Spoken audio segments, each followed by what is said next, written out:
بسم اللہ الرحمن الرحیم۔ السلام علیکم ورحمۃ اللہ وبرکاتہ۔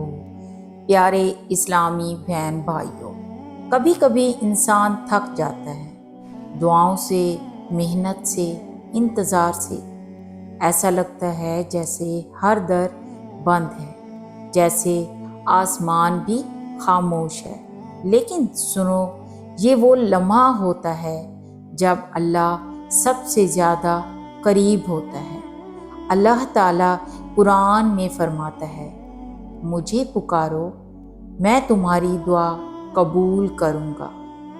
میرے عزیز دوست، جب تمہاری زندگی میں ہر طرف اندھیرا چھا جائے، جب تمہارے خواب بکھر جائیں، جب تمہیں لگے کہ قسمت روٹھ گئی ہے، تو یاد رکھو، اللہ تمہاری بند قسمت کا دروازہ کھولنے والا ہے، اور اس کی دو نشانیاں بڑی واضح ہیں۔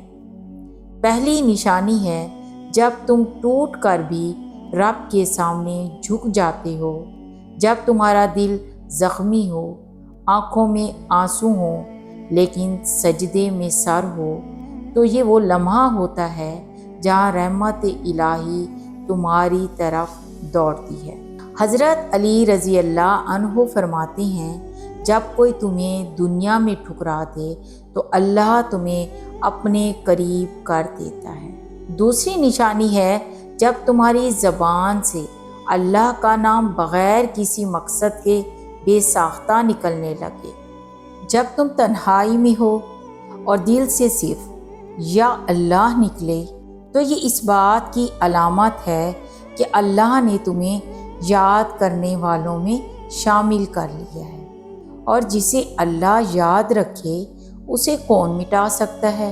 پیارے اسلامی بہن بھائیوں، مایوس مت ہو، تمہارے ٹوٹے ہوئے دل میں اللہ کی خاص نظر ہے۔ تمہارے سجدے، تمہاری تنہائیاں، تمہارے آنسو سب شمار ہو رہے ہیں۔ بس تھوڑا سا اور صبر کر لو، کیونکہ اللہ کی مدد قریب ہے۔ اللہ تعالیٰ نے قرآن پاک میں خود فرما دیا ہے، اِنَّ مَعَ الْعُسْرِ یُسْرًا، بے شک ہر تنگی کے ساتھ آسانی ہے۔ آج تمہاری قسمت کا دروازہ بند ہو سکتا ہے، لیکن کل اللہ تمہارے لیے وہ دروازہ کھولے گا جس کا تصور تم نے کبھی نہیں کیا ہوگا۔ تو امید مت چھوڑو، سجدے میں گر جاؤ، اللہ سن رہا ہے۔